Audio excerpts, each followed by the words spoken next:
বাসায় একই রকম একঘেয়েমি খাবারের টেস্টটা পরিবর্তন করতে আমরা কম বেশি সবাই কিন্তু বাইরের খাবারটা খেতে পছন্দ করি। তো বাসায় ইফতারিতে অথবা যে কোনো স্পেশাল দিনে এরকম একটু স্পেশাল আয়োজন কিন্তু করা যায়। হ্যালো, আসসালামু আলাইকুম ভিউয়ার্স, কেমন আছেন সবাই? ওমেগা কিচেনে আপনাদের স্বাগতম।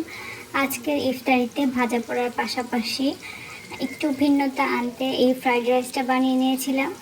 তো চলুন আজকের ভিডিওটা আপনাদের সঙ্গে শেয়ার করি। আমি এখানে ফ্রাই প্যানের মধ্যে ঘি দিয়ে নিয়েছি। ফ্রাইড রাইসটা ঘি দিয়ে করলে কিন্তু এর ফ্লেভারটা খুব ভালো হয়। এর মধ্যে আমি পেঁয়াজ আর কাঁচামরিচটা একটু ভেজে নিলাম।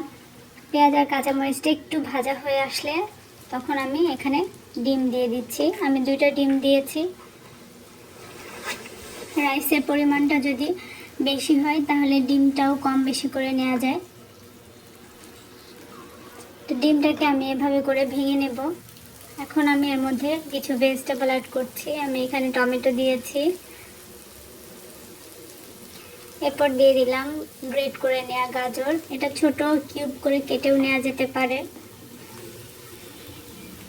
আর আমি এখানে দিয়ে দিচ্ছি স্প্রিং অনিয়ন বা পেঁয়াজ কলি।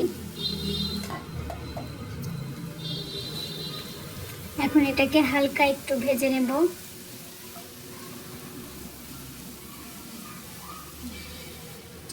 এখানে চাইলে ক্যাপসিকাম বা অন্য যে কোনো ভেজিটেবল ব্যবহার করতে পারেন। আমি এখানে দিয়ে দিলাম স্বাদ মতো লবণ, একটু দিয়ে দিলাম টেস্টিং সল্ট, দিয়ে দিচ্ছি একটু টমেটো সস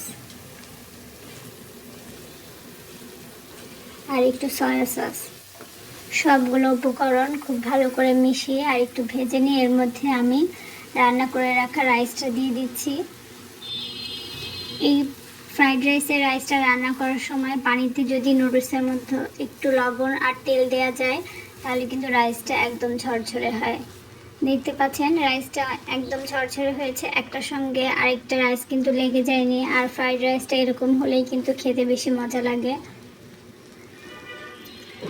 তো এভাবে আরেকটু আমি এটাকে ভেজে নিয়ে তারপরে নামিয়ে নেব। তো আমার ফ্রাইড রাইসটা প্রায় শেষের দিকে। আমি অল্প একটু চুলায় রেখেছি ফ্লেভারটা ভালো আসার জন্য। আর এই ফ্রাইড রাইসটা আমি এরকম একটা চিকেনের সঙ্গে সার্ভ করেছিলাম। এটা মিক্সড ভেজিটেবল উইথ চিকেন। তো এই চিকেনের রেসিপিটাও আমি শেয়ার করব। তো আপনারা তখন এই রেসিপিটাও দেখে নিতে পারবেন। আমার আজকের ভিডিও কেমন লেগেছে অবশ্যই সকলে কমেন্টস করে জানাবেন।